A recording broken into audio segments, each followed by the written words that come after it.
Ok les amis, aujourd'hui c'est mercredi. Les filles sont chez Nounou. Pas de live aujourd'hui, il est déjà midi. On n'arrête pas depuis ce matin et on va pas arrêter cet après-midi. Depuis ce matin, Babou est en train de s'occuper de commander quelques trucs d'électroménager et tout ça pour notre nouveau logement sur place. Il faut qu'on organise en fait la livraison de tout ça pour que ça arrive avant que nous on arrive, pour nous faciliter la chose. Moi je dois voir avec mes parents s'ils peuvent réceptionner les livraisons et tout ça. Et en plus j'active grandement les cartons. Là je suis en train de m'occuper des jouets des enfants, des puzzles et tout ça. Et il faut savoir en plus, cerise sur le gâteau, que nous venons tout juste d'apprendre la date de notre déménagement. Voilà donc... Et c'est extrêmement bientôt, donc il faut vraiment qu'on se grouille. T'as vidé déjà tout ça là? Elles auront plus de jouets, elles vont rentrer tout à l'heure, elles vont dire ah plus de jouets. J'avais laissé quelques petits trucs mais j'ai pas terminé là, j'ai pas fait leur chambre encore, là j'ai... Non mais après il y a le temps, Bibou elle s'affole mais on a encore le temps, hein. T'inquiète pas, c'est pas demain. Hein. Non mais quand les enfants sont là, on peut rien faire. Hein. Oui mais ça va, on a encore du temps quand même. Oui. C'est pas demain. Hein. Presque. Ça fait envie hein. Ah ça fait envie hein. Au rythme où va Bibou, on va vivre dans une maison vide les gars pendant un an. Un an, un mois. On part même pas dans un mois les gars, hein, donc, justement. On part pas dans un mois, mais on part pas demain non plus. Bon alors là on fait pause parce que c'est l'heure de manger. Il fait faim. 19h, non c'est pas vrai. 20h. Ouais, 20h. Fin de journée. Bonne journée. Bonne journée. Bibou est en train de faire les petits yaourts maison. Voilà. On a trié, mais je pense qu'on a dû trier l'équivalent de 5 maisons. Non, mais j'allais dire, on a trié, je pense, 50% de la maison. Ouais, franchement, là, on a bien trié. Ouais. À un moment donné, on a regardé l'heure, il était 4h. On s'est dit, wow, la journée est passée à une vitesse. Ouais, on n'a rien fait. Enfin, Il nous restait que 2 heures de libre. On s'est pas détendu en fait. Mais ouais, elle voulait bronzer. Ouais, je me disais, je vais Pas faire un bronzer. peu du jardin, un peu, prendre des couleurs et j'ai pas eu le temps. On voulait se détendre. On s'est pas détendu. Mais on a fait plein de choses et donc c'est tant mieux. On a avancé. C'est le principal. Et demain on continue, un peu je pense. Ouais. Et 20h30, c'est bon. C'est bon, on peut s'installer tranquille. On s'installe dans notre petite série. On regarde Toy Boy en ce moment. Toujours. On a déjà dit? On l'a déjà dit. Je me rappelle plus. Mais les épisodes sont longs, du coup on en regarde un par soir, des fois 2. Non, là on va regarder deux, parce qu'on commence de bonne heure. Quand on commence tôt, on peut en regarder 2. Exactement, parce que les épisodes quand même de 1h15. On a passé l'âge de se coucher à minuit, tu vois. Mais on se couche quand même près de minuit. Hein. Ça dépend. Si, parce que même si on se couche à 23h. Ça dépend de quoi sont fait nos activités. Parce que 23h c'est tôt pour nous.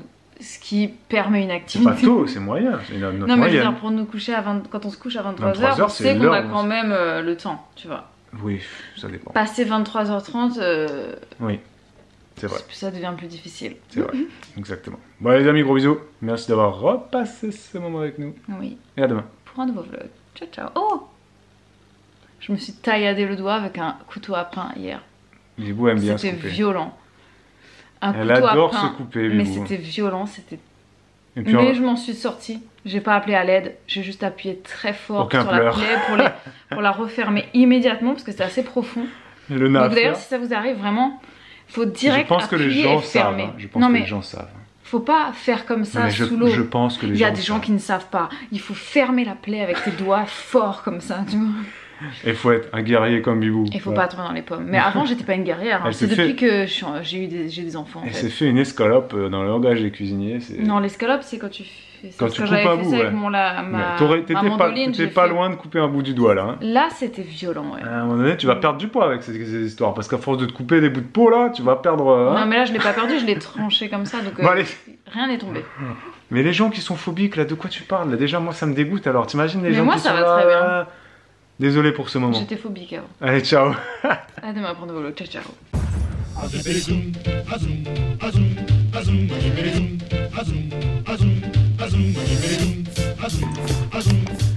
Et c'est vendredi, les amis. C'est vendredi aujourd'hui. Et je viens de déposer Elena et Olivia chez la nounou. On a décidé jusqu'à notre départ de mettre les filles beaucoup plus souvent chez nounou. À peu près les horaires qu'elles avaient avant, donc ce sera moins qu'avant, mais elles iront quasiment autant qu'avant, donc elles vont profiter à fond de leur nounou et la nounou va profiter des filles parce qu'on part bientôt. Je voulais filmer dans la chambre des filles pour vous faire vous raconter cette petite histoire et je me rends compte qu'en fait je n'ai plus de décor de chambre de filles puisqu'on a enlevé toutes les décos murales, donc il n'y a plus écrit Elena, Olivia et tout. Oula, ça a tapé derrière. Juste ici c'est Noémie qui est en train d'essayer de faire la sieste, elle a tapé dans le mur. Qu'est-ce que je voulais vous raconter? Oui, ça fait à peu près une semaine, si ce n'est plus hein, honnêtement, que Olivia ne fait plus pipi dans la couche la nuit. Voilà, tous les matins sa couche elle est sèche. Et hier soir, non avant-hier soir, je m'étais dit on va lui mettre une culotte seulement. Finalement j'ai oublié donc j'ai mis une couche et hier matin pas de pipi dans la couche. Hier soir on lui dit bon on met pas la couche, on met une culotte. On met la culotte, je vais dans le salon et je dis à Babou tu vas voir à tous les coups, là on lui a mis la culotte, elle va faire pipi au lit. Ce matin les filles se sont pas réveillées seules. Il a fallu qu'on rentre dans la chambre pour les réveiller à 8 h et blindé de pipi. Voilà, Olivia avait fait pipi au lit. Donc Elena elle est toujours... pas d'accident pour l'instant, hein, vraiment pas de pipi au lit, ça y est, culotte depuis un bon moment maintenant. Mais Olivia a fait un gros pipi dans le lit et on est très content parce qu'en fait elle dort sur un très grand matelas actuellement en mode camping. Mais j'ai mis les alaises que sur une partie du matelas sur laquelle elle dorme normalement en fait. C'est bien fait hein, de manière à ce qu'elle dorme que à ce niveau là. Et là je sais pas ce qu'elles ont fait, elles ont déménagé dans la nuit, elles sont parties de l'autre côté du matelas. Donc il y a plein de pipi sur le matelas, je ne sais pas comment on va faire pour avoir ça. Mais bon voilà, ce soir on remet la couche quoi. Qui sera sèche demain matin à tous les coups, c'est sûr. Vous avez le droit de commenter, on n'est pas les seuls dans cette situation. Quand tu mets la couche, il n'y a pas de pipi. Quand tu passes à la culotte, il y a du pipi.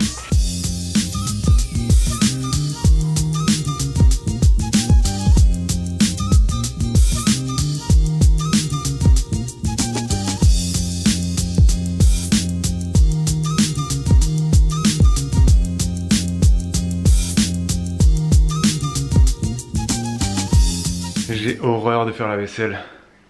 Bibou aussi n'aime pas ça. C'est vraiment le poste de ménage qu'on déteste le plus faire, sincèrement. Et là, Bibou, vu qu'elle fait son... vu que Bibou, elle s'est fait son escalope de doigts, bah c'est moi qui vais devoir me taper la vaisselle pendant encore au moins 2 ou 3 jours. Parce que là, elle peut pas, machin, si elle mouille sa plaie, machin, compagnie. Vivement que les biberons et tout ça soit fini. Le tir-allaitement aussi, ça se fait de la vaisselle. Biberon plus tir-allaitement, pouah, je vous raconte pas. En plus, là, en ce moment, Noémie... Elle boit, là elle doit être à 6 biberons par jour je pense, 6 ou 7, mais non, entre 5 et 6 je crois. Ouais c'est ça, elle boit beaucoup plus qu'avant maintenant, elle est passée à 150 ml, des fois 160, des fois 120, ça dépend. Mais du coup ça te fait de la vaisselle, de biberons, je te dis pas. Bon, l'heure tourne, 10h25. Noémie s'est endormie, on va pouvoir commencer le tri du jour. Avant de commencer le tri, il fallait que je vous donne une petite astuce de parents. Voilà, je ne sais pas si c'est quelque chose que vous maîtrisez déjà, peut-être que vous le faites déjà ou pas. Mais en tout cas, nous, c'est la première fois, on a 3 enfants et c'est qu'au bout du 3e enfant qu'on expérimente cette nouvelle technique. On n'a pas eu besoin de le faire avec Olivia, ça concerne les siestes, l'endormissement pour les siestes. Pour Elena, ce qui se passait, c'est que très souvent, elle ne voulait pas dormir. Et donc on l'a couchée, elle voulait pas, elle pleurait, on la ramenait. Des fois on retentait de la recoucher, elle repleurait, on la ramenait. Et ensuite, en fait, on la portait parce qu'elle voulait pas dormir. Et c'était très relou, mais on faisait comme ça. Du coup, elle ne dormait quasiment pas la journée quand elle avait l'âge de Noémie. Donc voilà, Noémie a 8 mois. Olivia, aucun problème, elle adorait faire la sieste, donc on la posait, elle dormait. Enfin, c'était easy. Noémie, c'est la galère. Et ce qu'on fait, en fait, et qui marche très bien, et comme ça on n'a pas de pleurs, c'est merveilleux. Écoutez cette super technique. Quand Noémie est avec nous, on la met très souvent par terre, donc elle est sur... Babou il rigole parce que je change de décor en fait. Et tu sais quoi, j'avais pas vu que t'avais enlevé les lettres. Mais j'ai tout enlevé. Elena, Olivia, t'as enlevé ça quand? Bah je sais plus, mais j'ai tout viré, y'a plus rien. Mais tu sais qu'elles ont même pas capté en fait. Ouais, Si, hier elle m'a demandé ah, maman pourquoi il n'y a plus là, ça, là. Oh, bref. Ah, ouais. Alors donc ce que je fais c'est que Noémie elle est par terre avec nous, je ne dis pas sur le tapis d'éveil parce qu'elle n'a plus de tapis d'éveil vu qu'elle n'y reste plus maintenant, elle se déplace partout. Donc on la laisse sur les dalles quoi et elle se déplace sous les chaises, sous la table, enfin fait sa life. Quand elle commence à râler, je la prends, je la mets dans son lit et je sors. Elle me rappelle, à un moment donné en fait elle veut pas rester dedans, donc elle re-râle, je vais la chercher, je la ramène. Dès qu'elle recommence à râler par terre, je la ramène dans son lit. Et je fais ces allers-retours autant de fois que nécessaire. Je n'attends jamais les pleurs. Donc dès que je sens qu'elle râle parce qu'elle est fatiguée, je la couche. Et dès qu'elle râle parce qu'elle ne veut pas dormir, je la ramène. Et au bout de 4, 5, des fois 6 fois, et ben en fait je la pose et elle dort. Voilà, c'est aussi simple que ça. Et ça ne fatigue personne parce qu'il faut juste que je la prenne de son lit, je la pose sur le tapis. Je la prends du tapis, je la pose dans son lit. Et en fait, dès qu'elle râle, j'agis. Voilà, je ne laisse pas de pleurs, donc c'est très efficace. Et quand elle est très fatiguée, et ben elle accepte de rester dans son lit et de dormir. C'est ce qui vient de se passer au bout de la 6e fois, je crois, aujourd'hui, enfin ce matin. Et voilà, donc ça me prend pas de temps puisque je continue ma life. Voilà, donc testez. Et vous me direz si vous approuvez. Et c'est parti maintenant pour le tri.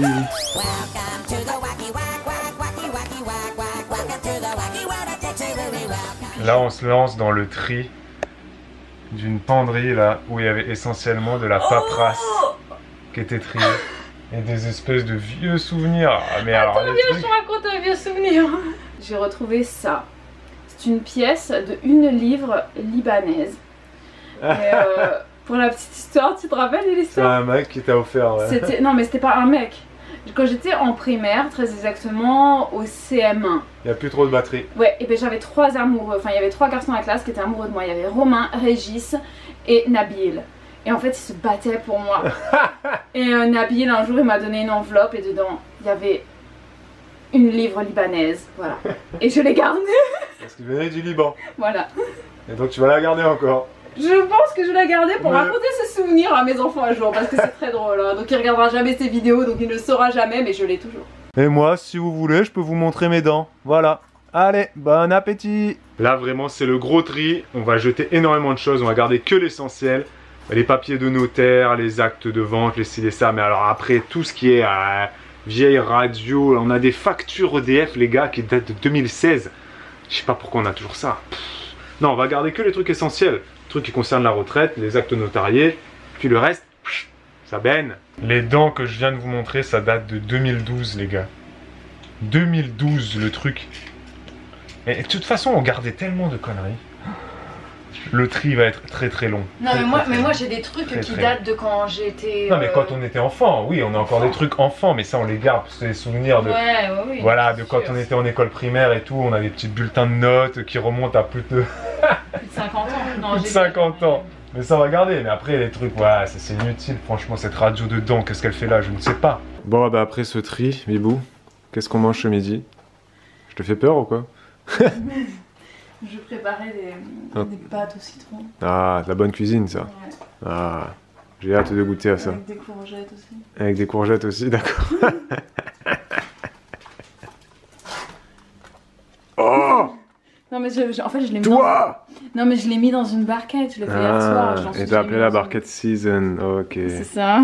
Ça a l'air bon hein, franchement. Là ça... ouais, non, on n'a pas le temps. Zucchini et limone. Celui-là on l'a déjà pris, il est bon je crois. Hein. Non celui-là on l'a pas encore pris courgette, c'est pas parce que c'est avec les trucs de saison. Ah oui c'est vrai, bah oui c'est fruits de saison.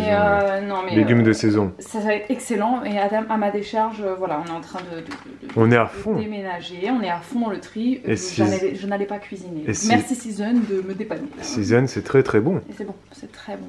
Bon ça y est, le tri a bien avancé. Gros événement du jour. J'ai mes règles, voilà. Donc d'ailleurs je ne comprends pas ce que sont en train de me faire mes cycles parce que là je suis au 19e jour de mon cycle. C'est pas du tout le moment d'avoir mes règles. Bref, ça fait n'importe quoi, j'ai mal au ventre, je suis pas bien, c'est pas grave, c'est la vie. Mais je vais tester donc pour la première fois de ma vie les culottes menstruelles.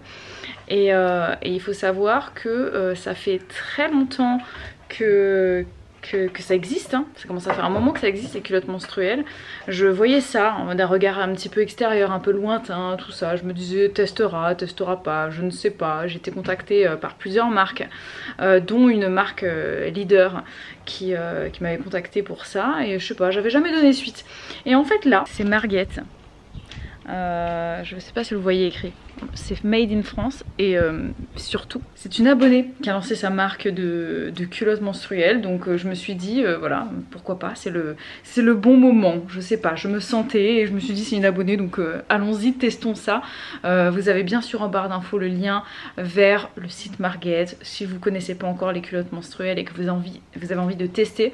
Moi bien sûr je vous en parle plus tard parce que là je viens tout juste de les laver pour la première fois et ben, du coup je les mettrai, j'attends que ça sèche là et puis je les mettrai, j'en mettrai une hein, ce soir, voilà, j'en ai 3 et voilà, je vous en parlerai, je vous dirai ce que j'en pense, comment je me sens dedans, etc. Mais ça a l'air confort en tout cas. Alors en fait ce sont des culottes comme ça a chopé un peu des pluches là dans ma machine, des culottes standards, voilà, taille culotte quoi, et un tanga. Voilà, ça c'est, ça vient de sortir, je l'ai reçu en avant-première ce tanga et il sort demain. Voilà, je le trouve vraiment pas mal. Je crois que c'est pour les flux plus légers ou sinon peut-être à porter avec une cup à l'intérieur quoi. Je sais pas, mais je pense que ça devrait convenir pour les débuts et fins de règles. Et puis ça dans les jours ou les nuits bien intenses. Et pour rester dans la couleur, au goûter, petite fraise et petite cerise de céré. Pas encore goûté, mais c'est sûr qu'elles sont fabuleuses. Cette fraise a de l'acné ou de l'herpès. Franchement, ça donne. Mais elle est horrible, mais de tous les côtés. Ça donne pas envie de la manger, hein, sans déconner. C'est chelou, voilà, elle en a un gros pustule là. Oh là, des points noirs. Oh, c'est la première fois qu'on voit ça. C'est chelou, hein? C'est une maladie, ça, non? Je sais pas, mais la pauvre. On complète le goûter avec petit abricot du Roussillon. C'est les tout premiers abricots. Et quand je les ai achetés, le mec il m'a dit bon, c'est les premiers, ils sont bons, mais c'est pas les meilleurs. Bah, d'après Bibou, il est extraordinaire. Très bon. Est-ce que c'est bon, Noémie? Mais tu manges ta bouche. Est-ce que c'est bon l'abricot? Ça te... Oui, papa, c'est bon, c'est super bon. Miaou, miaou.